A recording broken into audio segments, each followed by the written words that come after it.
ঠাকুর, মা, স্বামীজির শ্রীচরণে ভক্তিপূর্ণ প্রণাম জানিয়ে আজকের নিবেদন শ্রী শ্রী সারদা মহিমা।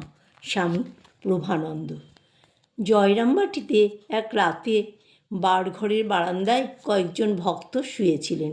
শেষ রাত্রে ঘুম ভাঙতেই তাদের একজন বললেন, এই সন্ধিক্ষণে যদি একবার মায়ের দর্শন মিলত। তারা নিজের ভাবে গান ধরলেন, ওঠো গো করুণা বই, খোলো গো কুটির দ্বার ইত্যাদি। গান শেষ হতেই তারা বিস্ফারিত নয়নে দেখেন মা বাইরের দরজা খুলে দাঁড়িয়ে রয়েছেন। তারা সকলে একে একে মাকে প্রণাম করলেন। মা তারপর দরজা বন্ধ করে দিয়ে ভিতরে গেলেন। শ্রীমা বেশ কিছু ব্যক্তিকে স্বপ্নে বিভিন্ন মূর্তিতে দর্শন দিয়েছেন, কাউকে বা স্বপ্নে মন্ত্রদীক্ষাও দিয়েছেন, যার সত্যতা কৃপাধন্য ব্যক্তি সাক্ষাৎই শ্রী মায়ের কাছে মিলিয়ে নিয়েছেন। কখনো বা শ্রীমা নিজেই তাদের আগেভাগে বলে দিয়েছেন বা জিজ্ঞাসা করেছেন, কেন মিলছে না? ঠিক মিলছে তো? ভক্তের দেহের রোগ নিরাময়ের জন্য শ্রীমা কখনো কখনো অলৌকিক শক্তি প্রয়োগ করেছেন।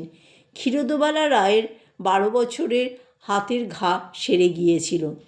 ইনফ্লুয়েঞ্জা মহামারীতে গোয়ালপাড়ার কোলে পরিবার বিপর্যস্ত হয়ে পড়েছিল।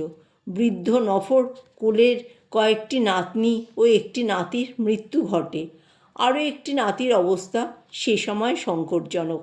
বৃদ্ধ কোলে মশাই কলকাতা ছুটে আসেন। শ্রীমায়ের চরণ অশ্রুজলে সিক্ত করে তার আকুল প্রার্থনা জানান। মা তাকে ভরসা দেন। ক্রমে তার নাতি সুস্থ হয়ে ওঠে। খ্রিস্টিয়ান এক মায়ের কাতর প্রার্থনায় সাড়া দিয়ে মা তার অসুস্থ সন্তানকে নিরোগ করেন। শ্রীরামকৃষ্ণের মতো শ্রীমাও শুধুমাত্র স্পর্শ করে অপরের মধ্যে নিজস্ব ভাব সঞ্চার করে দিতেন। একবার গোলাপ মা শ্রীমা সম্বন্ধে একটি কল্পিত অভিযোগ বলতে থাকেন বিভিন্ন জনকে। ঠাকুর জানতে পেরে গোলাপ মাকে ভৎসনা করেন। শ্রীমায়ের কাছে গিয়ে তাকে ক্ষমা প্রার্থনা করতে বলেন। বিপন্ন গোলাপ মা দক্ষিণেশ্বরে হেঁটে যান। শ্রীমাকে প্রণাম করে কেঁদে কেঁদে বারংবার ক্ষমা প্রার্থনা করেন। শ্রীমা একটু হেসে ও গোলাপ বলে তার পিঠে 3 চাপড় দিতে গোলাপ মার সব দুঃখ চলে যায়, তার মন প্রশান্ত হয়। সে সময় জয়রামবাটির সিংহবাহিনীর মন্দির ছিল প্রায় অজ্ঞাত। একবার শ্রীমা খুব অসুস্থ হয়ে মন্দিরের মারতে হত্যে দিয়েছিলেন। দেবীর কৃপাতে শ্রীমা সুস্থ হয়ে ওঠেন। পরে শ্রীমা বলতেন, আমিও ওষুধ পেলুম, জগতও ধন্য হলো। আগে আগে মাকে অত কেউ জানতো না। শ্রীমায়ের ঐকান্তিক ভক্তিতে এবং তার দৈববলে জাগ্রত সিংহবাহিনী দেবী বর্তমানে প্রতিদিন শত শত ভক্তকে আকর্ষণ করছেন। স্বয়ংবাদিনী শ্রী সারদা দেবীর বিভিন্ন সময়ে স্বপরিচিতি ভক্তমহলে চমকের পর চমক সৃষ্টি করেছিল। নানান পরিস্থিতিতে কতকটা আকস্মিকভাবেই যেন তার মুখে শোনা গিয়েছিল যে তিনি ভগবতী, কালী, লক্ষ্মী, সরস্বতী প্রভৃতি, অর্থাৎ তিনি পরাশক্তির ভিন্ন ভিন্ন বিভূতি। আরও শোনা গিয়েছিল যে অতীতে তিনি সীতারূপে, রাধারূপে আবির্ভূতা হয়েছিলেন।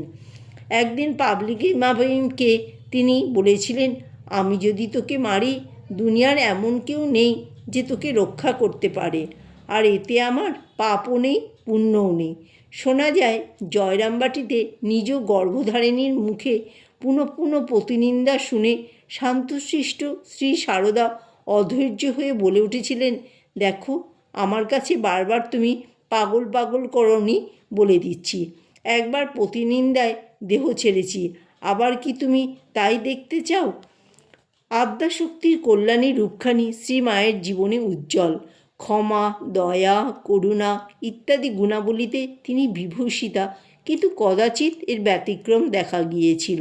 তার সংহার মূর্তি বা রুদ্রাণী রূপের পরিচয় ঘটনার উল্লেখ করা যাক।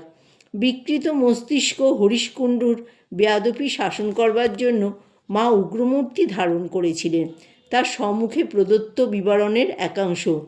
আমি নিজ মূর্তি ধরে দাঁড়ালুম, তারপর ওর বুকে হাঁটু দিয়ে জিভ টেনে ধরে গালে এমন মারতে লাগলুম যে ও হে হে করে হাঁপাতে লাগলো। আমার হাতের আঙ্গুল লাল হয়ে গিয়েছিল। শ্রীমা সময় সময় তার নিজ আচরণের সমর্থনে তার দৈব প্রকৃতির উল্লেখ করেছেন। বালুকাময় রামেশ্বর শিবলিঙ্গ দর্শন করে অতি প্রাচীনকালে সীতাদেবী রূপে তার ওই শিবলিঙ্গ পূজার কথা স্মরণ হয়েছিল। আবার দেখি কোনো কোনো পরিস্থিতিতে তিনি তার সর্বভূতস্থ স্বরূপের ইঙ্গিত দিয়েছিলেন। একবার জনৈক ত্যাগী সন্তান জেদ করতে থাকে যে মাকে মাছ খেতে হবে, নতুবা তিনি মাছ খাবেন না।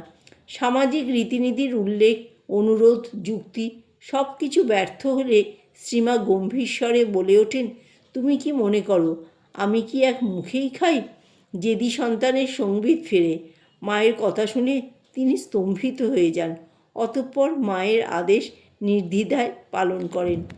যোগিন মা, গোলাপ মা, স্বামী যোগানন্দ প্রমুখ শ্রীমায়ের ঘনিষ্ঠ উচ্চকোটির পুণ্যাত্মাদের সাক্ষ্য থেকে শ্রীমায়ের ভাবসমাধি, দিব্যদর্শন ও অন্যান্য সমুন্নত আধ্যাত্মিক শক্তি বিকাশের পরিচায়ক নির্ভরযোগ্য বেশ কিছু প্রমাণাদি পাওয়া যায়। জয় মা শারদা।